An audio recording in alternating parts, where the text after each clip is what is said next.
So I apologize there's so many notes, but I wanted you to be able to read this and process this. This is probably one of the most important things you can ever wrap your mind around, is this concept. If you get it. I mean, even if you get like 10% of it, this is good. Because this is what's wrong with our culture and how they view truth. So as I told you, I'm not going to cover everything in there.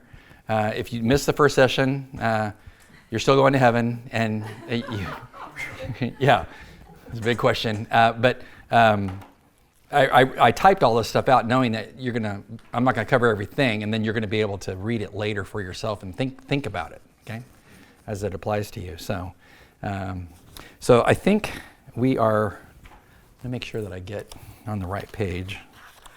Did you have a good lunch? Yeah? Where did you go? Home. You went home? Yeah. Yeah. Okay.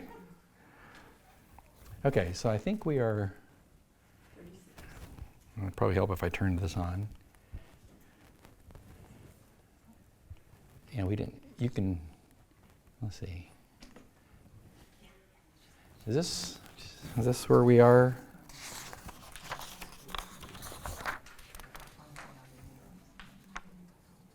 Okay, so I think between, yeah, I think that's where we were. Right there, I think. Yeah, that's where I was.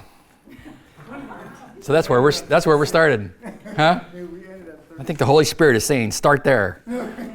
Yeah, the other ones was just talking to you about what truth is, what it constitutes, and then this slide is number 40. So slide 39 in previous talks about the concept of truth itself.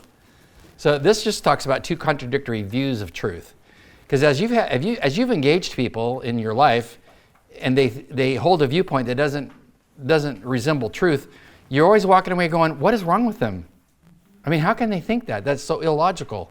You're like two ships passing in the night. So it's because there's two different views of truth. So to tap into some of the things in our culture. So remember, to put the cookies on the lower shelf, you have two views. Correspondence, truth, is it corresponds to reality, matches the facts.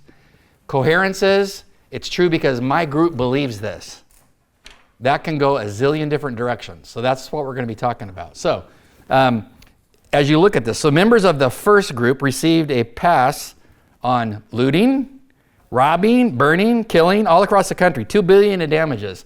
The other group, the January 6th group, no looting, they didn't attack anybody, they were attacked, minimal damage, $1.5 million. But who got thrown into prison and prosecuted to the full extent of the law? Well, the latter group. Well, why? Well, it's because there's two different views of truth. The first group were generally classified as peaceful protesters, even though when you're watching on television, it doesn't look too peaceful, resulting in very few facing legal repercussions. So 90 to 95% of all people who rioted during the riots didn't do any time for rioting. They are still arresting people on the January 6th thing, even if they weren't there. It's unbelievable. There was another guy I read last night who wasn't even there, got arrested because of some text messages he sent to a guy who was there. So it's like, I thought justice was just and equal, but it's not. It depends on how you view truth. So we see this all the time. It's like, what gives? Why is there a disparity between these two things? Propositional truth is what, as Christians believe, expresses what relates to reality. So my wife Liz, who's not here, she really does make awesome chocolate chip cookies. I mean, it's the reason I don't weigh 185 anymore. I remember in college lifting weights, trying to get up to 185, and then I got married. And then it wasn't a problem to hit 190 or 200. Her cookies are to die for. They're the greatest right out of the oven. The dough's actually quite good too, but it's probably not good to eat it. But when I tell you that she makes awesome chocolate chip cookies, that is a propositional statement, all right, about her ability to make a cookie. But it's directly related to reality when you taste them, because they will change your life and your waistline. So if you look at a Mosaic command like "Thou shalt not covet," all right, that's a command, but there's a declarative proposition to it. So behind it, it rests the proposition that it's wrong to covet.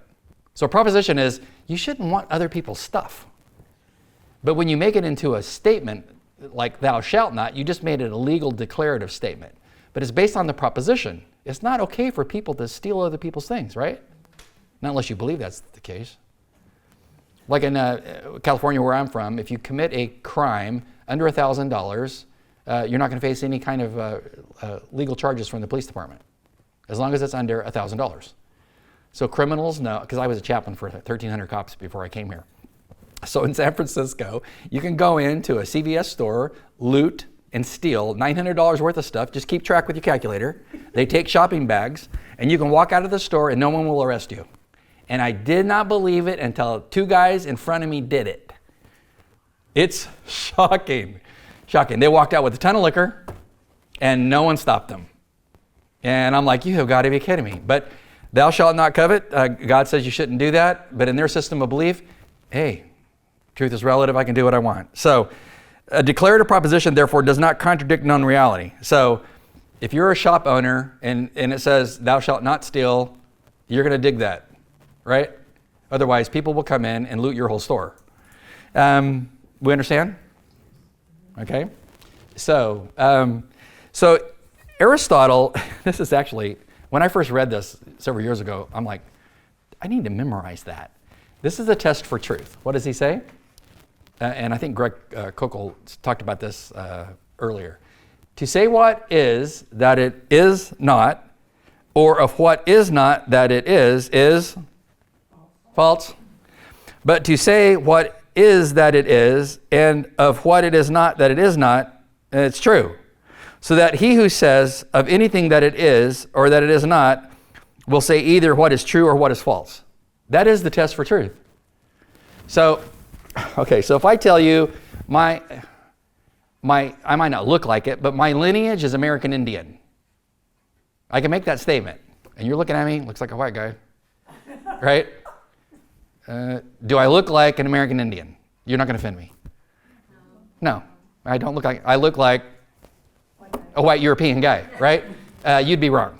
So I can make a statement, but then you have to ask, okay, does this statement match the facts? So what are the facts? My great-grandparents, both of them, or my great-great-grandparents were both full-blooded Choctaw Indians.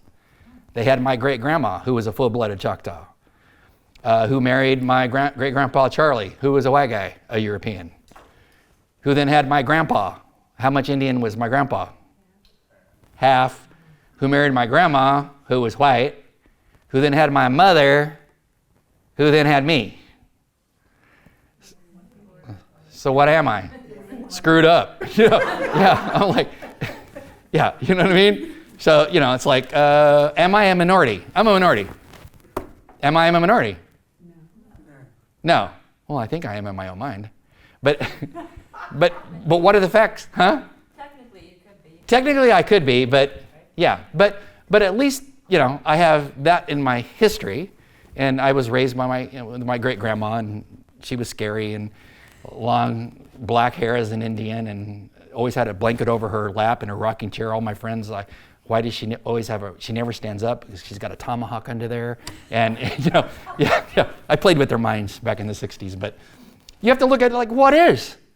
I mean, what is, if I tell you I am a unicorn, you're like, man, what did he have for lunch? Does it match reality? If it doesn't match reality, I say that we all have baloney meters. And what's a baloney meter? Somebody says something that doesn't match reality, and automatically in your head you're thinking, that's stupid. There is no way that's true. Don't you do this? You won't tell anybody because you're polite, but I do it all the time to myself. Or if you're married, sometimes you'll tell your husband, you're like, that person's crazy. See what I mean? So propositions are true or false because they assert supposed truth claims about what is or what is not. If I say, I might look like a man, but I'm really a woman, trapped in a man's body. Apply Aristotle's test for truth. What happens? Doesn't look like it. Yeah, doesn't walk like it. Doesn't feel like it. Doesn't dress like it. Etc. So this is something that would be well worth knowing in your lifetime. How do I know what is true? Because your friends in the culture are believing the opposite of this. That's the scary part. So, I believe I'm a book. Well, I don't know if you've been in my library, but I like books. And they're like all over our living room. Well, you've been in my house many times. I mean, they're like stacked, because I'm reading stuff all the time. I'm always like, can't I move that pile? No. I'm working on that, But if I tell you, I think I'm a book. Well, why? Well, I felt like that since childhood. You're going to be going, oh my gosh, who goes to this church? This is unbelievable. So it doesn't match reality, right? Am I right? Are you guys here? Yeah, I know. So it's got to match reality. So the principle of non-contradiction in logic, this is the most important thing. So Aristotle discovered logical principles. He didn't invent logic because God built logic into the cosmos. And whether you know logical principles of Aristotle or not, you operate based on them all the time without even knowing what they are. So the very first principle of all logic, if you study Aristotelian logic, is this law, the law of non-contradiction. What's it say? Something cannot be one thing and another thing at the same time. Case in point. What is your name? George. George, you're going to be my guinea pig. You ready? All right. It'll be totally painless. George doesn't believe in gravity. He firmly believes it does not exist. It's a projection of people's minds. I firmly believe in gravity, right? Law of non-contradiction says you cannot have A and B that are diametrically opposed to be true in the same sense at the same time. You can't believe in gravity and non-gravity at the same time. The baloney meter goes off and somebody says, one of these guys doesn't have a full deck here, right? So we challenge George, I do, to prove my viewpoint. We go on the roof of the church. There's a little door down here. I don't know if you saw it coming in. Go out that, goes right onto the, we walk out there as good Christian people and we tell George, you step off first, bud. And we'll see that, who believes in gravity. As you fall to the planet, I will come do hospital visitation, won't charge the family. But what, if you make it that far, yeah. I go, well, I'll do the funeral, won't charge the family either. So, but people start saying stuff like that, it's like, does that fly? I mean, that sounds like baloney to me. So the law of non-contradiction is, if you start applying it in conversations that you're having, it automatically shows you something's true, something's soulful fishy. You say you're a man? You don't look like a man. Your DNA structure is not that of a man. You weren't born a man. Huh?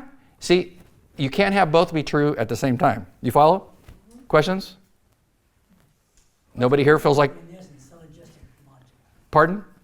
It's like a syllogism. What's the difference between these two? Syllogistic logic. Well, syllogistic logic is looking at premise A leads to premise B, which then leads to supposedly to premise or the conclusion. So A plus B is logical. Yeah, but it can be it can be invalid if any one of the premises are invalid. Then the conclusion can be invalid. But you're looking for consistency in your syllogism that matches reality, aren't you? Right. So weren't you a pilot in Vietnam? Long time ago. Yeah. So how many sorties did you fly? 180. 180 in combat. Yes. Right. So everything about that airplane was based upon what really existed, right? Every now and then the Holy Spirit helped out a heck of a lot. Well, yeah, I bet he did. Yeah. Just let that SAM missile fly by you. Yeah. Yeah. But, you had to believe that everything they taught you about flying that plane and defending yourself, you had to believe it was true. You did not want to think if a SAM missile was coming at you, it's not really there. Right? Right. So no one lives like that. It's not consistent. Right. So it is a syllogistic reasoning. A plus B equals C. Right? So I can say I am a man. Right?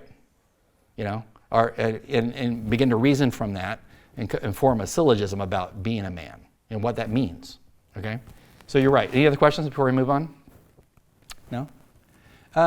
We actually talked about it there. So the proposition I'm a man, it equates to reality because I look like a man. I have the muscle mass of a man. In fact, I just read an article yesterday which said they are now finding that transgendered men, actually have more muscle mass than normal women. Shocking! It's absolutely shocking. I mean, it's like, who are these people? Why?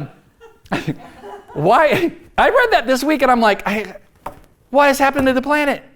If the man is a man, he transitions to a woman, he by definition is going to have more muscle than a woman. Hello?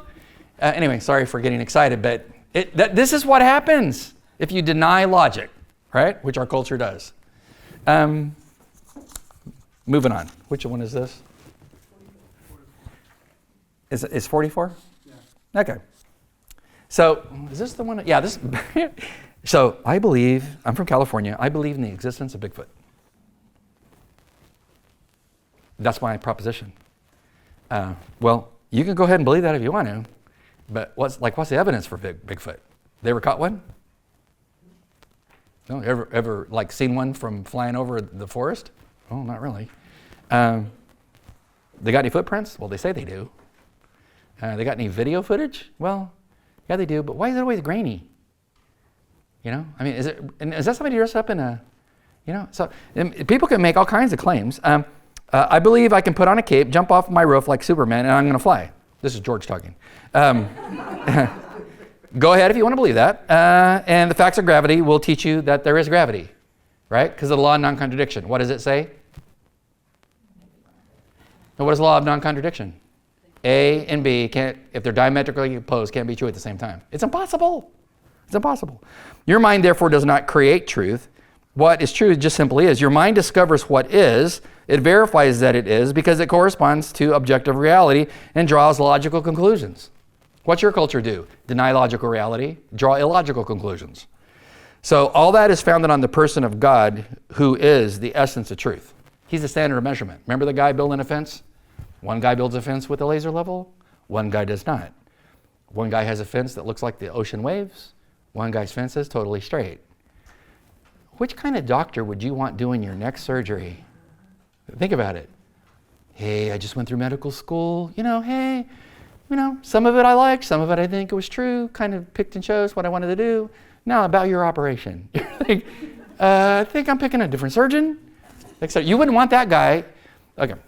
When I was dating my wife and she was in San Diego, I was in LA going to college. Her car broke down when she came to see me one weekend. And so I took her car into the shop to get it worked on. And this was during the Iranian crisis in the 70s.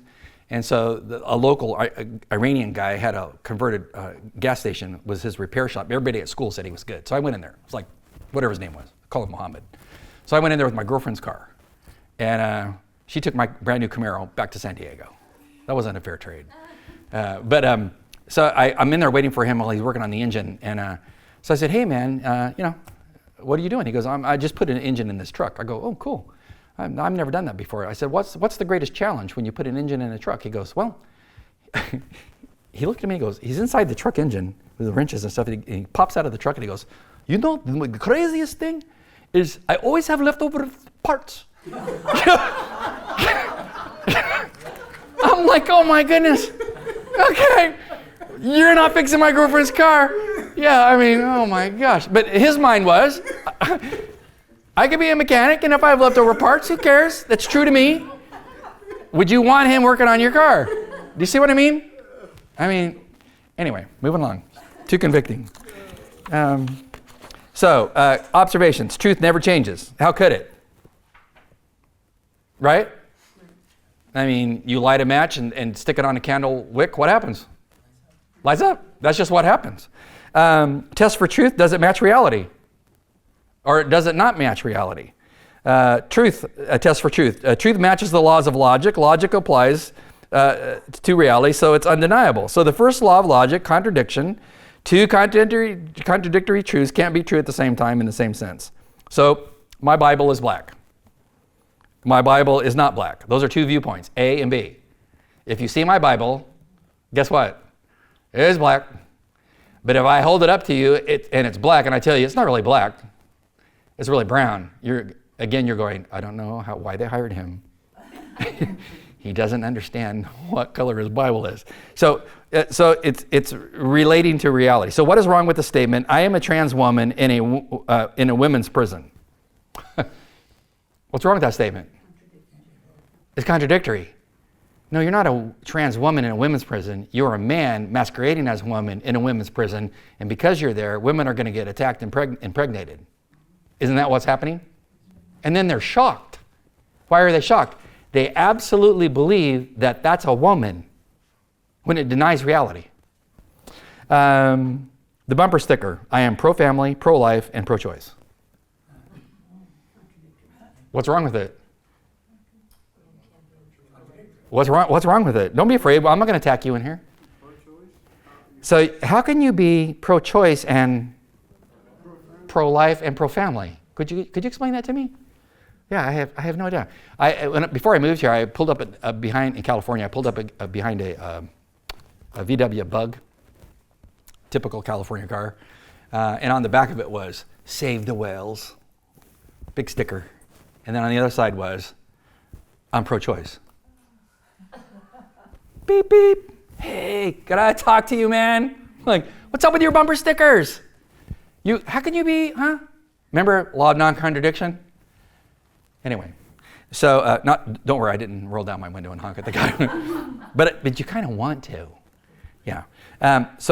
Anyway, so truth is validated not by how passionate you are. So it doesn't matter how much you scream and yell. It doesn't make that viewpoint true, right?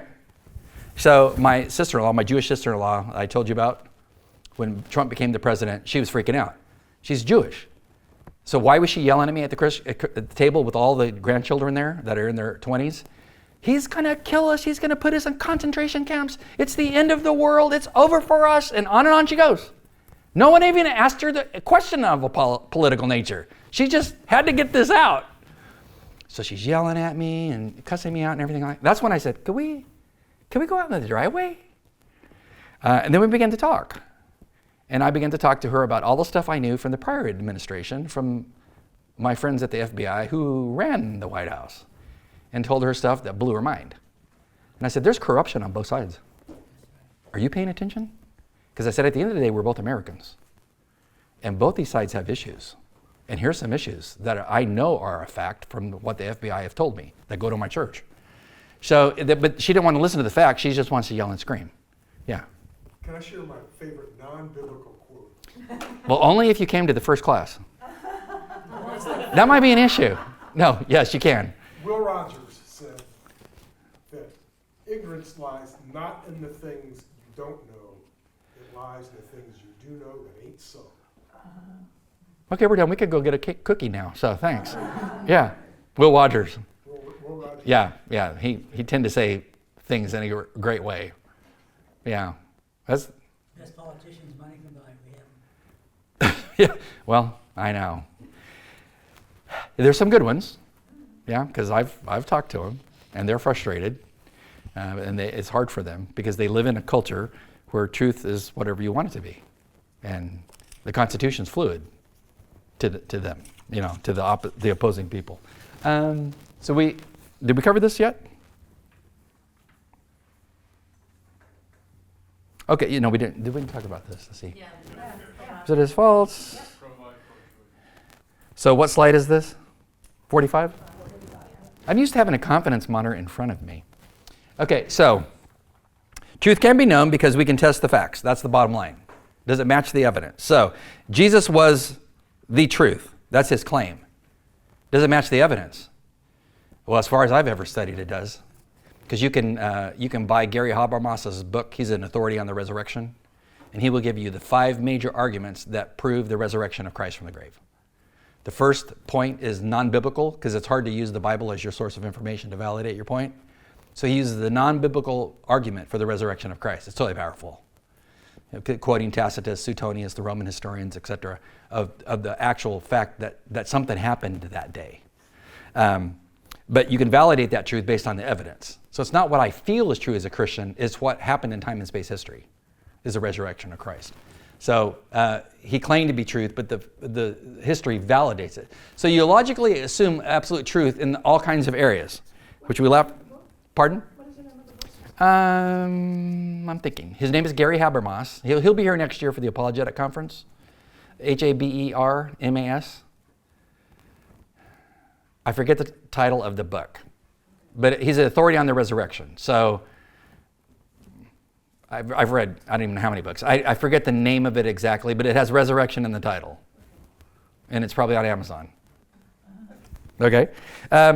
So who'd get on a plane if you didn't believe the aeronautical engineers knew what they were doing when they designed the plane because they absolutely believed in mathematics? Would you want to get on there if they didn't believe in absolute aeronautical laws? No. Who would submit to surgery if you didn't believe the surgeon absolutely believed in the methods of surgery to treat your situation? You better hope he does. Who'd drive a car if you didn't believe other drivers will abide by absolute laws of the road? My daughter, when she got her driver's license in California, she was going to drive to school for the first day with me in the car with her. So she goes, hey, okay, Dad, like, what's your advice? I said, my advice is simple. She goes, well, what is it? Tell me what it is before I hit the road. I told her, everybody is an idiot. She goes, I can't believe that you said that. I go, well, after driving for 20-something years, it's true. And she goes, well, I just don't believe that. That's just so judgmental. I can't even believe you as a pastor said that. And I said, well, okay, great. And so we took off. And the word idiot, idiodotes in Greek, is actually in the New Testament. In case you're wondering. So we're driving to school. We get into the left-hand turn lane to turn into the street to go to the school, and somebody cut in front of her. And she hit the steering wheel. And she said,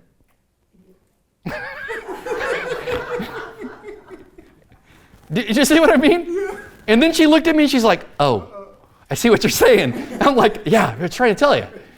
Yeah. So you want everybody to abide by the laws, don't you? But they don't. Because they're a law unto themselves. If everybody did that, it'd be total chaos. Who'd take a prescription if you didn't believe the pharmacist knew exactly what pills you needed to take? I mean, imagine if you went and they're like, kind of feeling today, you need to take this one. Huh?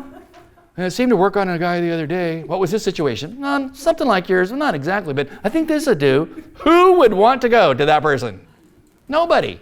Who'd invest in the stock market if you didn't believe in the absolute rules of investing, like the rule of 72? So if you take that number, 72, divide it by the rate that you hope to get, 4%, 5%, no percent, that will tell you how many years it will take for your money to double. It's simple mathematics.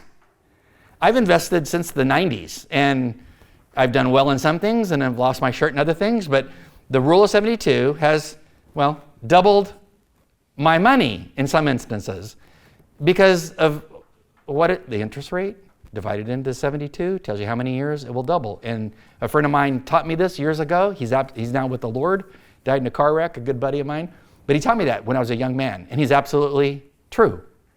Just people don't live by that. But if you live by that, that's how you double your money. So we all function if absolutes exist.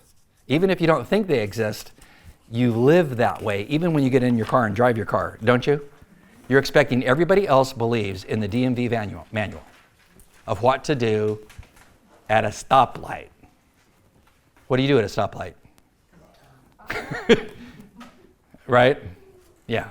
Now anymore, when it turns green, I pause. Because there's always a few people that need to go to church that go flying through the intersection. So postmodern thinkers say we can't know truth because languages are ultimately just arbitrary. Well then, if language is just arbitrary and we don't really know what language says, then how do we know that viewpoint's true? Do you hear me? It's insanity. Words do make sense. So think about the difference at the bottom between astronomy and astrology. Are they the same thing? No. Do they sound similar? Yeah. So suppose that you are an astronaut and you're going to get in a rocket and be shot, 10 G's or whatever against your body into space, and you find out that the people on your team shooting you into space are people with PhDs in astrology. Words matter? Yeah. Because if they're telling you, hey man, I was kind of reading the Ouija board and it kind of told me that you're supposed to hit this button and do this and that. You're like, huh? You read the what? Yeah, I threw in the tarot cards too, gave me a little insight. Are you wanting to go into space with that guy? No, you want somebody that's an astronomer that knows what they're doing. So words matter, don't they? I mean, we live that way. So if I tell you I'm a man because words matter. They're not arbitrary for me to come up and say, well, today, but I'm not feeling like a man. That would be insanity. But that's exactly where our culture's at. And it's kind of funny because it's so what? It's outrageous. It's outrageous. Moving on. What does the coherence view of truth teach? That's what you as a Christian would believe. Oh, no, not course. This is what your world believes, a coherence view of truth. What it teaches. It's true if your group believes it's true. What is wrong with that? I mean, my friends growing up, I mean, wow. I mean, just look at Nazism.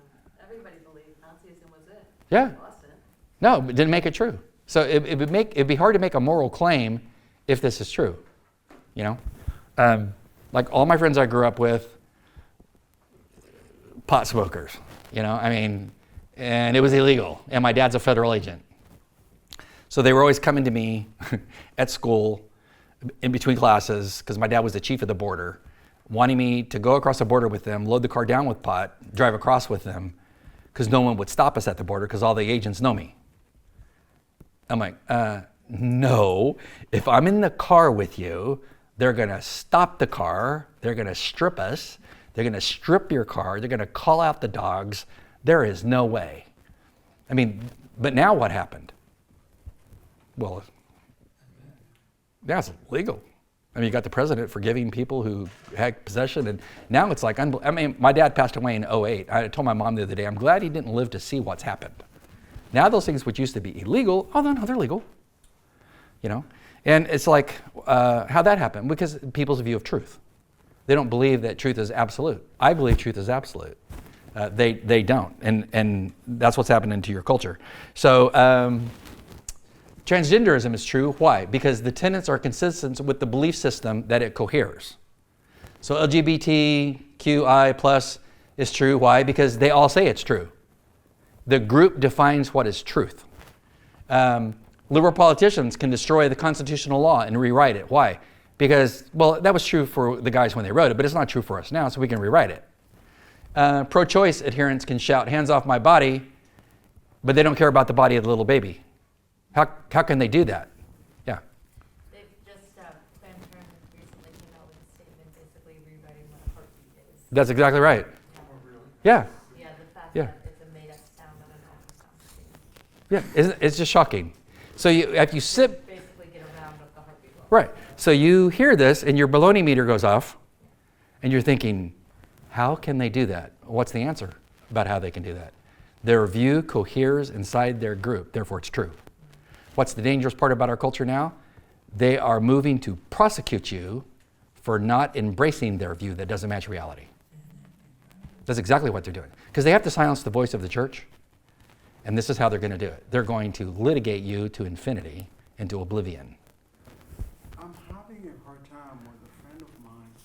You're having a hard time because you just about fell off the building. I know. Yeah. They're gay and they're trying to adopt a child and we're having really hard conversations like you Yeah. want to adopt a child, but you can't have one. Does that even make sense to you? Where are these kids gonna come from that Yeah. you want to keep adopting? Yeah. It's illogical. I just don't get it. Now, well, read Romans 1. Because Romans 1, at the very end of Romans 1, Paul says, as people give up God, they eventually have their conscience seared, is the word that he uses in like verses 30, 31. Their conscience is seared, so they cannot tell the difference between true and false, logic, illogical, etc., and actually do this and think they're doing society a favor. Just read it. That's what Paul says. You abandon God, you're left to yourself, you're a rule unto yourself, you can believe anything. And that's why you look at it and go, you would think the fact that They can't see it? they can't see it. No. Well, read 2 Corinthians 4:4. Where Paul says the devil has blinded the mind of the ungodly so they can't see the light of the glorious gospel. And that's not the only thing he blinds them over. He blinds them over reasoning because their thinking is darkened so they can't understand. So should we leave them alone? Oh no, my whole point is, don't leave them alone. I just No, trying to and- figure out what to do because no. I'm confused. I can't even engage anymore. No, well, okay, so go back to what Greg was saying earlier this morning. You need to devise really great questions to ask them. You don't want to come out and tell them, hey, you two guys are nuts, or you two ladies are nuts. This is crazy. This is unbelievable. they won't listen to you at all, right? They won't. But if you ask them questions, have you ever wondered, I was just kind of wondering, I think it's great, and the children are great, having kids that are adopted is great, fantastic. There's kind of an incongruity in what I see you all doing. Could you help me? He gave me something that, I don't know, he said that there's just too many humans and we're just gonna, Oh, yeah, right. we're about to make To depopulate the planet? no, the earth is gonna be too heavy. Okay, yeah. Okay, yeah. Okay, yeah. Okay, yeah. So does that truth match logic, the reality? No. Because we produce these kids, and the body, like my body, my parents didn't give me the body. God didn't Right, give me the body. right. So when it was an egg, it didn't weigh anything. Now I'm a full-grown man. I'm heavy. Yeah. And then if I produce more Yeah. eggs like that, Right. and they're gonna be heavy, and then the world is gonna go down. Okay, this is what happens when you legalize marijuana. How could you believe that? Does that match reality? It doesn't. But I wouldn't be talking to them at that level. I'd be asking them other questions. Okay, so do you know who Robert Riley is? No. Okay, his last name is Reilly. He's a Catholic apologist, and he's one of the leading Christian apologists on homosexuality and lesbianism. So he wrote a book called Making Gay Okay. It's an awesome book. But there's a chapter in there on design structure of men and women, how God made us. It's phenomenal because they're living contrary to how God made them and trying to rationalize what they're doing by having a child to make it look normal when it defies all what's called teleological design, how you're made. They're defying how they're made by God himself. That is a great chapter in that. The whole book is great, but that's a great chapter in that book. Do you watch the press briefings? No, I don't. I get too excited. Yeah, I want to jump into the television and kind of engage, but no, I can't do it. I used to, but I just can't anymore, because it's like they lie. I don't even know if they know. They might not know. No, my little sister had an IQ of about 180, and she's a perpetual. At the time when she was younger, she was a perpetual liar, and she was a good one. And she was very hard to discover the complexities of her lies, and I think she got to the point where she didn't know the difference, because you get so blinded by what you've told and said that it becomes truth to you, and that's probably what you're dealing with. This is where God has to step in and help that person past where their darkness is, and it's difficult. Yeah, my roommate in college is the pianist at the largest gay church in Los Angeles. I didn't know he was gay when we were roommates. All the girls loved him. He was a virtuoso pianist. Played piano at the Crystal Cathedral back in the day. Great guy, but all the girls wanted to date with Bob, and he wouldn't date anybody because he was busy with school. Well, now I know, you know. But if I were to talk to Bob, I mean, I love Bob. He's a great guy, but I would have lots of questions for him because he was on the front page of the lifestyle page for the LA Times a couple of years ago with who he is and what he does. Our You know. professors, it's a requirement in my class to watch the press briefings. Yeah, And I'm beginning to ask him questions. Why? Yeah, are why? you forcing us to do this? yeah, I know. Yeah, It's- well, have fun with it. Truth or error. Could you spell that author's last name? Riley, Reilly, Making Gay Okay, phenomenal book. Thank you. It is the only book I've ever read on that subject, and since my last church was near San Francisco for 20 years, I engaged this a lot. And one of my good friends in high school was a male prostitute, so I've known a lot of these people in my lifetime that were friends. That book is the only book I've ever read that tells you the medical, physiological dangers of that activity. It's phenomenal in that book. In case you ever want to share hard evidence with somebody, okay? And there's another article you can read on the website called Barbed Wire, It's called The Myth of Male Monogamy. And it's written by, I think, lesbians. It's an amazing article on how they are not monogamous. That's a deception. They're very promiscuous when they're married. And the stats are unbelievable. And they're giving you their stats. It's unbelievable. Anyway, we're moving on. You ready to move on? Yes, sir. Okay.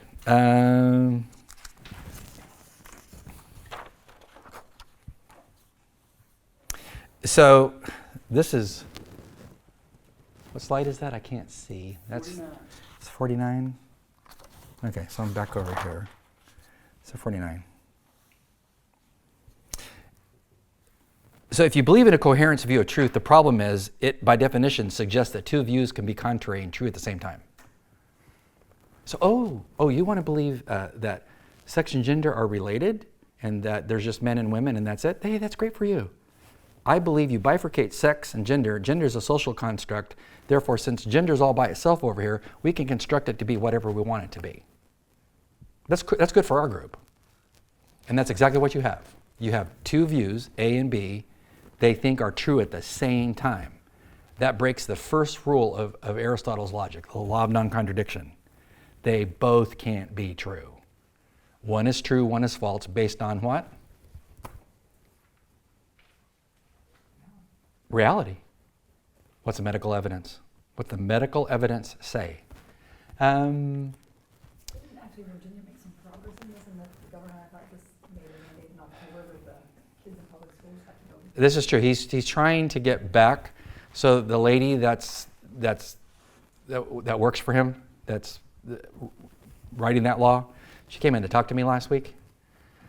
Yeah, to get my input on the law, and so I talked to her for about an hour and a half on what they were doing. So they're trying to move back to some semblance of that which is logical, but still provide help for these children that are dysphoric.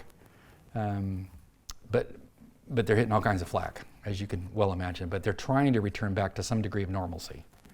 The only problem is once you let these things out of the proverbial bag, they're hard to get back in. You know what I mean? Yeah, my dad, who was not mechanical at all, and it was a family joke. I mean, don't let him grab a hammer. And I went over his house one day, and he was going to service his pool pump, and it was about this tall, stainless steel, had one screw in the top of it. Popped that off, and I walked around the corner to mow his lawn, and I saw him. There's all these filters that were about 3-4 feet high, in a circular pattern, held together by one screw in the middle, and he was eyeballing that because he wanted to clean them. And my dad was from South Carolina. And so I said, "Hey, Dad, what are you doing?" He goes, "Well, I'm going to clean this." I said, "How are you going to clean it?" "I'm going to pop that screw right there. And when that screw comes off, those little things fall right in my hand. And I'll just spray them off." "Really? How are you going to put them back together?" "What you talking about? It's not a problem. I'll do it." I go, I don't think so. I think if you pop that screw, you're not going to ever get those panels back together. And he's like, "Who are you talking about? I'm your father. You need to back off." And so he undid that bolt and ended up calling a pool company to put it back together. I mean, it's the same thing. Once you unhinge things, it's hard to get them back. And that's where we are. So coherent view. John Doe is a man acting like a woman, therefore rape is possible. Why? Still a man. Coherent view number 2. Well, John Doe is a woman, therefore rape as legally defined. Well, it's not possible. Why? Well, because he's not really a man, he's a woman. But in reality, he's a man disguised as a woman. So it's just the correspondence view of truth looks at the facts. Coherence view looks at what? Whatever your group feels is true at the moment. That's what they believe. So another example, how it leads to chaos. Someone yet to be identified in the Supreme Court staff leaked out to the court that it stood ready to overturn Roe versus Wade. Don't you find it interesting that we still don't know who did that? And it can't be that big of an investigation. This is a criminal act, but a leftist progressives celebrate the disclosure of the secret information as it's courageous. No, it's a criminal action. So how is that so? They hold the coherence view of truth. This happens all the time. When you watch the news, that's what is freaking you out.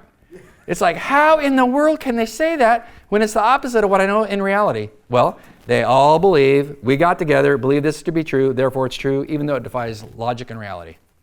And you're thinking, no, it's crazy, because it defies facts. And that's exactly what you have in that situation, is this person was a courageous person, even though they were traitorous. Two views. Which two views? Coherence and correspondence. Which one are you? Do you know? I know it's late in the afternoon, you just had lunch, you're totally chilling. If you're a Christian, you're a correspondence view of truth. What does that mean? Truth corresponds to reality. Baloney meter goes off and you're like, doesn't correspond to reality, right? So I tell you I'm a law-abiding citizen. We leave here, we're going down 7100. I go by you on 7100, 50 miles an hour speed limit, going 85. I pass you. You see my license plate, California cruising. And he's like, I thought Marty said he was a law-abiding citizen. Obviously not. It doesn't match reality, right? And you pull me over and it's like, the Spirit of God told me to go that fast, Anyway, I'm constantly asking myself these things. Does it correspond to reality? Or is it coherent within a group? Because if it's coherent within a group, probability it's not truth, that it's false. So we could say Christian belief coheres, doctrine, Bible's the Word of God, Jesus is the Messiah, salvation is by grace through faith, etc. We believe these coherent doctrines, they cohere together, but we then turn and validate them based on facts. That's the difference, you see? Moving on. Problems with this view. Michael Foucault assert that coherence view of truth is created when power groups or form relationships. So observations. The absolute statement pushes for a relative arbitrary view of truth, which is self-defeating. So you're creating power groups. So my power group puts together what we think is true. Your power group puts together what you think is true. There's no way we could ever know what is true because it's just based on your power group. And what happens? Well, my power group tries to silence your power group because there's more of us. What's happening in our culture? Exactly that. Exactly that. Moving on. What slide is that? Is that 63? 52. That's 52? Okay. We're going to skip that one. You can read about Michael Foucault. Okay, so that particular slide, which is what slide? 56. Okay, it's basically the conclusion. So correspondence view of truth is the correct view because it matches objective reality, and we all know it. We all know it. I mean, because you can look at the facts and go, that's based on the facts. That's not based on the facts. Whenever we get the opportunity to point people to issues in relationship, that you should do it. If somebody doesn't believe something is true based on what the facts say, you can't just sit there and not say anything. You have to say something because truth matters, right? So if somebody's believing something that's like, wow, that is so crazy, there is no way. You would want to sit them down and say, could we talk? Well, let's talk about what is truth. I think a lot of Christians are becoming quiet.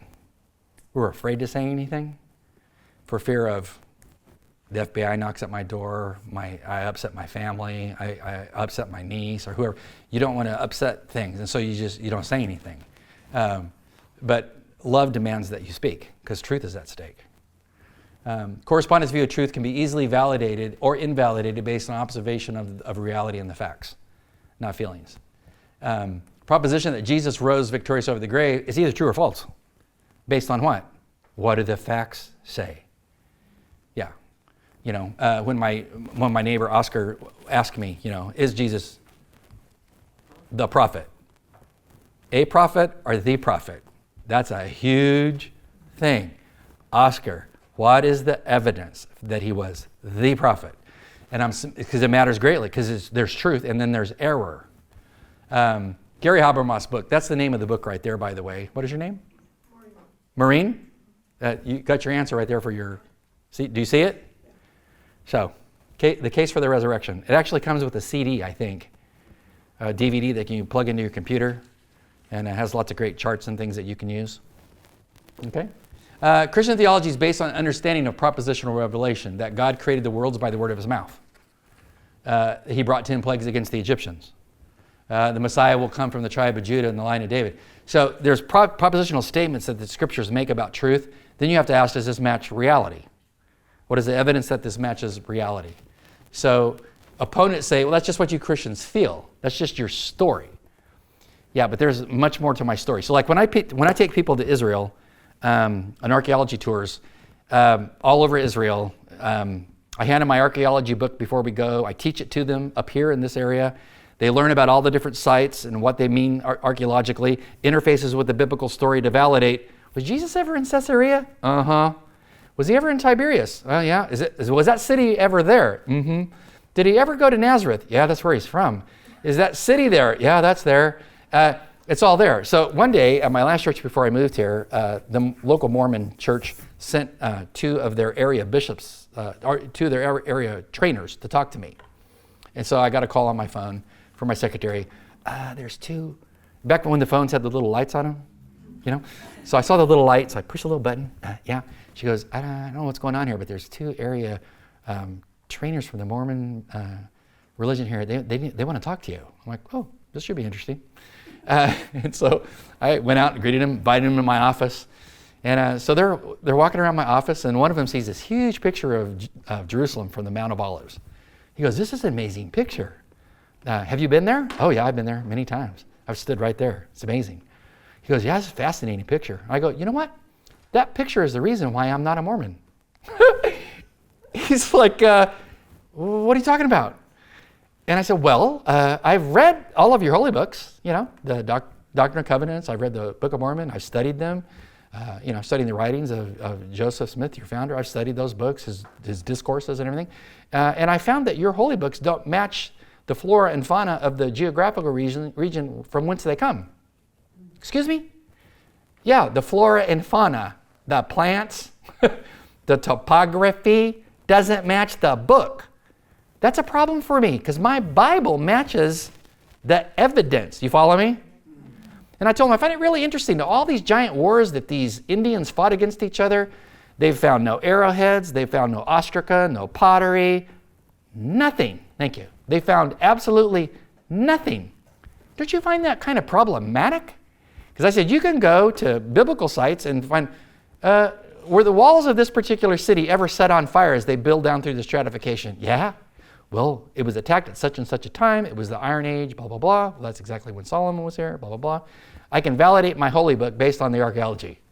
See, it matches the evidence. Is it true? Well, at least is it validated archaeologically? They've got a book that's not validated. True, false? False. It doesn't follow the facts. You follow? It doesn't follow the facts. If truth is not propositional, then it's just your personal preference, like the ice cream thing, right? Oh, you want to be a Christian? That's so great for you. My heart goes out to you. It's fantastic. For me, I'm a Shintoist. Huh? What does that mean? What's what I feel is true for me, etc. Or I'm into feng shui. You know, my furniture has to be a certain way to allow the force of the cosmos to come into my house and feel free to move up the staircase. And oh man, that's weird. But hey, that's what you want to think. It's cool for you. You're looking at it going, that is baloney. There's no way. Does it match facts? No. So it's the world in which you live, of constantly asking, does that view correspond to reality, right? Okay, we have 2 minutes and I'm going to stop because you have all the rest of the notes, you can read them. So questions you want to ask? In fact, we have 3 minutes. We are rocking. How do we go from here? How do we go from here? Because Well, I think to make it really simple, determine that in your lifetime, I will not live by lies. If every Christian took that out into the culture, we would turn things big time. I will not live by lies. But we might get fired. You might get fired, you might get demoted, but I will not live by a lie. because the liars are standing on the largest platform. That they control Google. And the Yeah, truthful yeah. ones were not anywhere. Yeah, you're not. How No. do we go from there? Well, if you read the book of Revelation, I mean, Revelation 13, Great persecution is coming to the church. And we know that's coming. But that doesn't mean that we don't stand up for truth. So I can't stand up for that which I know is a flat out lie, so I have to speak truth. So my best advice to you is to speak truth. What is truth? You have two options. What are the two options? Truth either corresponds to the facts, and that proves it's true, or it coheres in a group, and then all groups can have their own truth. That's total chaos. So which group are you in? Well, I'm in the first group. And I'm going to be investigating the things that I hear from my culture, from my family, from my siblings, whatever, and validating it against facts. So when they tell me one more baby is going to make the planet too heavy, huh? Does it match facts? That's correspondence. Your responsibility is to point them to truth. That's all of our responsibility, is to point them to truth. I'm having a hard time being a Republican. Yeah. Well, I'm a Christian before I'm a Republican. Yeah. I know it's tough. Well, I've asked questions, Yeah. and I'm just using a simple analogy. Yeah. When I remember people keep telling me, you cannot support Donald Trump, I said, I'm not supporting the man. Right. I'm supporting what he believes. Right. Some of the things he believes. Right. And I said, but he called the Africans the S word. And Yeah. I asked the question, is that not true? Yeah. The fact is, Yeah. it is true. Yeah. So why are you taking offense in it? Yeah. So that's where the problem is now. Yeah. Well, I didn't say it was going to be easy. And it's not easy. Huh? No. They asked me, the RNC called me and asked me, since I was on Pence's prayer team, they asked me, if Trump had to call me, would I come pray for him at the White House? Because a lot of pastors won't show up. And I was at the White House when Obama was there for 8 years. I went down many evenings with the FBI official at the time, taking tours with friends and stuff, private stuff. So I said, sure, I would pray for the president if he wants me to pray. I don't care what party he is. And they said, fantastic, that's great. So if he needs you, he'll call you. I'm like, great. And I know exactly what I'm going to pray the first time. They're like, excuse me? I said, well, my first prayer is going to go something like this. Dear Lord, would you help this man not tweet?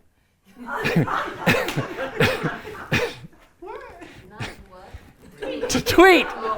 Would you please not tweet? And they're like, you can't say that? Well, I could say it one time. Yeah. And I said, I'm just kidding. It's pastoral humor. I'm just kidding. But, well, I kind of wasn't kidding. But, would you quit talking? It's not simple. But you have to stand for truth. And constantly call people to, does it match reality? It's huge.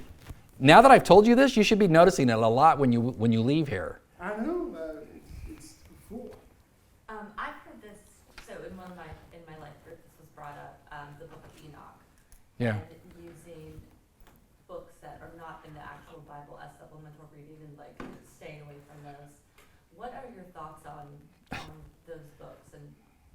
And I bring this up because my dad was talking to me about it. He's like, it's not in the Bible, I think, I know. guys not really. Okay, so you got a pencil? I do. Okay, are you ready? Yeah, Okay, so Darrell Bach, okay. he's a New Testament scholar, Dallas Seminary where I attended. He wrote a book called Dethroning Jesus. And don't worry, it's not 800-page tome. It's about 150 pages where he goes through that from a scholastic viewpoint to help lay people understand, what do you do with the pseudepigrapha? Right. Pseudo what? Yeah. What do you do with the apocryphal books? What do you mean apocryphal books? Well, it's part of my Catholic Bible. I'm a Catholic. I mean, not me, but, What about First Maccabees, Second Maccabees, Tobias? What about those books? Why were they thrown out? That is a great book to read. Okay, another great book to read is by Norman Geisler. Okay, so it's a long title. It's From God to Us, How We Got the Bible. In fact, that's the definitive book in my view. What he does is he shows you the laws of canonicity, how you make a book a holy book, and why those books were tossed out. Because they're spurious, they're fake books. And he shows you the laws by which they evaluated a book, whether it was true or false. And he goes through it with a fine-tooth comb. And it's written for lay people. If you read those 2 books, I will have answered your question. Great. Sorry to make you have to read something, but No, Yeah. I was looking for a tool to have that conversation with him, so. there you go. You will find more than you possibly need in there. Because there's a lot of people who believe those books are wow, I didn't know that. Yeah, well, like I said, we're in a life group and someone brought it up, so it's just, interesting. Right. Probably I would start with Geiser's book first. Okay. And then the next book, they're both excellent, but the first book on canonicity tells you why these books, not these books. And he goes through the pseudepigrapha, which pseudo means false, grapho means to write, false writings. Because the devil threw false books in there to throw people off. That's what those books are. And apocryphal books, they're unbelievable, the things that are in there. They don't even match scripture. But he'll tell you why they threw them out. Okay? And then if you still have a question, let me know and I can bury you with more books. Okay? You ever have a question? Feel free to call me. It doesn't get easier no matter what kind of world you're in. When I was a fighter squadron commander up in Alaska, my Methodist chaplain came up to me one day. He said, Ralph, he said, the upper guys, senior guys, they think you're coming on too strong about this Jesus. Yeah. And I said, I'm just not coming strong enough. Yeah. Easier after that. Yeah. No. Yeah. What do you think about it? Yeah, that's absolutely true. And that's what you could do, George. Listen to the fighter pilot. Tell him the truth. Tell him you love him, but tell him the truth. So. My question being, is that just what I do too for my 2 daughters in college that are like scaring me to death with the liberalness of college and Yeah. And they want to go the more progressive, cultural route, and I'm just like, we had battles. Yeah, I know. So there's a professor at Chapel Hill, or he was there. He's now deceased. But he wrote, because he teaches law. He taught law. So he wrote a book based on his conversations with in the liberal university environment, teaching students. So he wrote a book it was a fictitious student's name, but based on real conversations on all kinds of subjects. And he was the head trainer of law at Chapel Hill. I think his last name is Adams. And I don't remember the exact title of the copy. It's something like a conversation. Email me and I'll send you the title. It would help you to understand the mindset of how to talk to them. Yeah? Because he's a Christian. But the left so hounded him, he committed suicide. And it's a very sad story. He was a fine-thinking man, and they hounded him until the other year he killed himself. It just shows you how intolerant they are. They made his life terrible. But his book is excellent for how to talk to a college student. There's another guy named J. Budzaszewski, and I don't know how you spell it. It's Polish. It's Budzzi something. If you email me, I can send you his name. So he wrote a book because he teaches, he was an atheist at Yale. He was a professor. He became a Christian. Now he teaches philosophy at University of Texas in Austin. He is phenomenal because he deals with liberal college students. So any book he writes, you should read it. So he wrote a book on sexuality from a professor's standpoint of the students he has to talk to. I think it's called True Sexuality. It's conversations that he has with students. It would be like conversations you have with your daughters. And he's a force to be reckoned with. And so if you want to know, like, how do I answer these kind of questions, that kind of guy can help you. But email me. Do you know how to email me? Marty. It's Marty. No, it's probably not on the website, but Marty at burkecommunity.com. Just email me. Hey, Marty, what are the titles of those books? And then I can send them to you with the proper spelling of the guy's name. Okay? Helpful? Okay? Yeah. You're welcome. Apologize for the amount of information, but hey, you got to have something to do tonight. Good to see you. Yeah, for the rest of the month or something. Yeah, good to see you. Oh, you're more than welcome.